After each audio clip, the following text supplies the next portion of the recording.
మాట తప్పని మడమ తిప్పని నాయకుడు ఎవరు అంటే తెలుగు ప్రజలకు గుర్తొచ్చేది ఒకే ఒక్క పేరు, వైఎస్ రాజశేఖర రెడ్డి. జనం యాస భాష ప్రయాస తెలిసిన వ్యక్తి కాబట్టే ఆయనను గుండెల్లో పెట్టుకుని పూజిస్తారు. 12 ఏళ్ల క్రితం సరిగ్గా ఇదే రోజున ఆంధ్రప్రదేశ్ ముఖ్యమంత్రిగా వైఎస్ రాజశేఖర రెడ్డి పదవీ ప్రమాణం చేశారు. ఎల్బీ స్టేడియంలో ప్రజల సమక్షంలో ముఖ్యమంత్రిగా ప్రమాణ స్వీకారం చేసిన వెంటనే ఆయన చేసిన మొదటి పని రైతులకు ఉచిత విద్యుత్ ఫైల్పై సంతకం.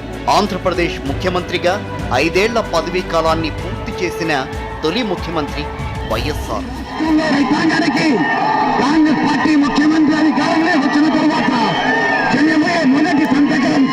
ఈ రాష్ట్రంలో రైతులకు ఉచితంగా కరెంట్ ఇవ్వడం అనే కార్యక్రమం చేస్తున్నామని మనం చేస్తున్నాం.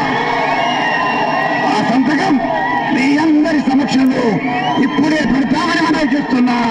సవినయంగా ఇప్పుడే మీ సమక్షంలో పెడతామని.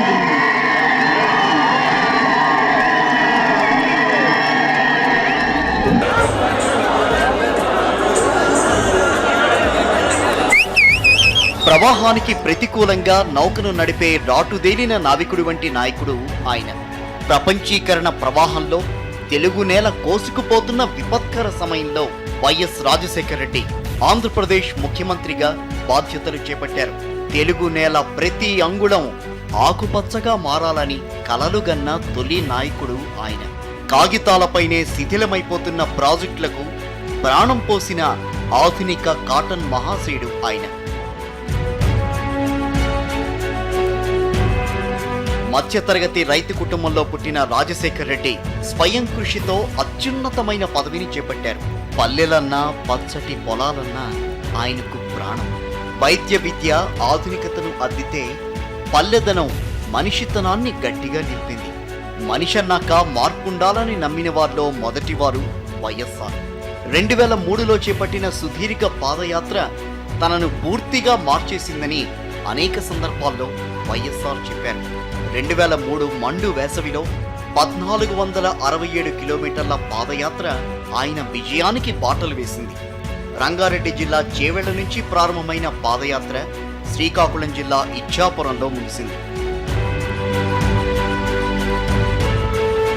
ముఖ్యమంత్రిగా పగ్గాలు చేపట్టక ముందు ఆవేశపరుడుగానే వైఎస్ఆర్ అందరికీ తెలుసు.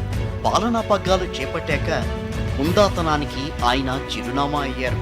తాను మంచి అనుకున్న పనిని చేసేందుకు ఎంతటి శ్రమనైనా లెక్క చేయని తనమే జలయజ్ఞం వంటి పెద్ద పెద్ద పనులకు వెన్నుదన్నుగా నిలిచింది. దాదాపు 30 ఏళ్లు జనం మధ్యే గడిపిన వైఎస్ఆర్కు తెలియని పదం మాత్రం ఒక్కటే, అదే విసుగు.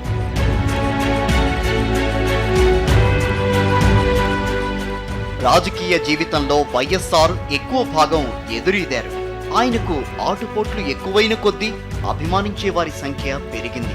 మనిషి ఎదురుపడితే హాయిగా నవ్వడం, చేతులు చాచడం వైఎస్కే తెలుసు.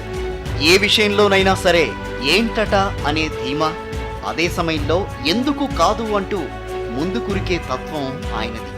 నాయకులు ఎందరో ఉంటారు. జనం కోసం జనం మధ్య నుంచి వచ్చేవారు కొందరే. నిజ జీవిత సమస్యలకు దగ్గరగా ప్రజలతో నడుస్తూ పరిణితి చెందిన నాయకుడిగా ఎదగాలి అంటే చాలానే కృషి చేయాలి. అది ఒక్క రోజులో అయ్యేది కాదు. అన్నింటికీ మించి జనంపై ప్రేమ ఉండాలి. అలా ఉండి కొత్త ఒరవడికి శ్రీకారం చుట్టిన మహానేత వైఎస్ రాజశేఖర రెడ్డి.